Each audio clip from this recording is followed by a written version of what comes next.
যুক্তরাষ্ট্রের president Donald ট্রাম্পের ঘোষিত 2 ধাপের শুল্ক বৃদ্ধির সিদ্ধান্ত ভারতীয় রপ্তানি খাতের ওপর মারাত্মক প্রভাব ফেলতে চলেছে। ওয়াশিংটনের এই পদক্ষেপের ফলে দেশটির বাজারে ভারতের বহু পণ্যের প্রতিযোগিতার জায়গা সংকুচিত হয়ে যেতে পারে, বিশেষ করে চামড়া, বস্ত্র, গয়না, রাসায়নিক যন্ত্রপাতি এবং সামুদ্রিক খাদ্যপণ্য খাত।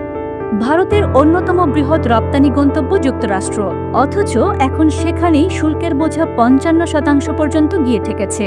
7 আগস্ট প্রথম ধাপের এবং 27 আগস্ট দ্বিতীয় ধাপের শুল্ক কার্যকর হলে পরিস্থিতি আরও ঘোলাটে হয়ে উঠবে বলে আশঙ্কা করছেন বিশ্লেষকরা।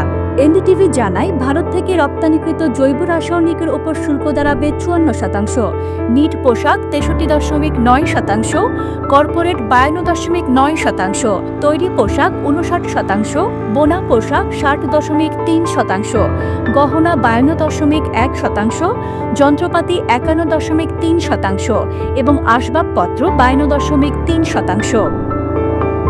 থিঙ্ক ট্যাঙ্ক জিটিআরআই মনে করে, এই শুল্ক বৃদ্ধির ফলে যুক্তরাষ্ট্রের বাজারে ভারতীয় পণ্যের দাম বাড়বে এবং রপ্তানি 40 থেকে 50% কমে যেতে পারে। চিংড়ি রপ্তানিকারক প্রতিষ্ঠান মেগা মোডারের ব্যবস্থাপনা পরিচালক যোগেশ গুপ্ত বলেন, যুক্তরাষ্ট্রের ভারতীয় চিংড়ির দাম এখন এতটাই বেড়ে যাবে যে ইকুয়েডরের সঙ্গে প্রতিযোগিতা অসম্ভব হয়ে উঠবে। ওখানে মাত্র 15% শুল্ক আরোপ হয়েছে। 2024-25 অর্থ বছরে ভারত যুক্তরাষ্ট্র দ্বিপাক্ষিক বাণিজ্য 131.8 বিলিয়ন মার্কিন ডলারে পৌঁছায়, যার মধ্যে 86.5 বিলিয়ন ছিল রপ্তানি ও 45.3 বিলিয়ন আমদানি। সবচেয়ে ক্ষতির মুখে পড়বে যে খাতগুলো: টেক্সটাইল ও পোশাক 10.3 বিলিয়ন ডলার, রত্ন ও গহনা 12 বিলিয়ন ডলার, চিংড়ি 2.24 বিলিয়ন ডলার, চামড়া ও জুতা 1.18 বিলিয়ন ডলার, রাসায়নিক 2.34 বিলিয়ন ডলার, যন্ত্রপাতি প্রায় 9 বিলিয়ন ডলার। ভারতীয় বস্ত্রশিল্পের কেন্দ্রীয় সংস্থা সিআইটিআই এর শুল্ক বৃদ্ধিকে চরম উদ্বেগজনক আখ্যা দিয়েছেন। তারা জানিয়েছে, যুক্তরাষ্ট্র ভারতের সবচেয়ে বড় বস্ত্র রপ্তানি বাজার এবং এই সিদ্ধান্ত রপ্তানিকারকদের প্রতিযোগিতায় টিকিয়ে রাখা কঠিন করে তুলবে।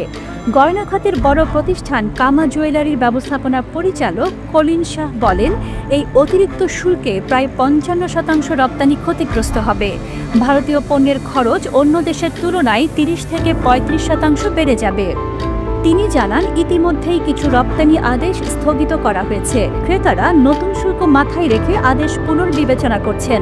বিশেষ করে ক্ষুদ্র ও মাঝারি খাতে এই বাড়তি খরচ টিকিয়ে রাখা অসম্ভব হয়ে উঠেছে।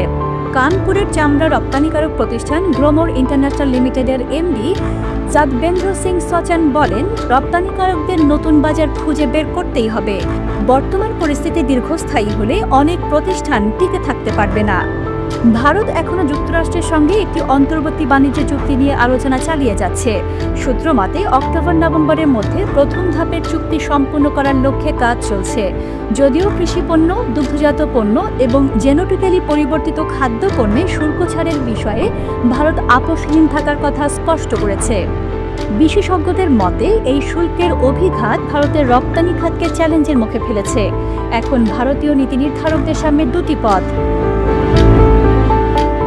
1. দ্রুত কূটনৈতিক সমঝোতা, 2. বিকল্প বাজার অনুসন্ধান। না হলে ক্ষুদ্র ও মাঝারি রপ্তানিকারকদের জন্য পরিস্থিতি হয়ে উঠতে পারে অস্তিত্বের সংকট।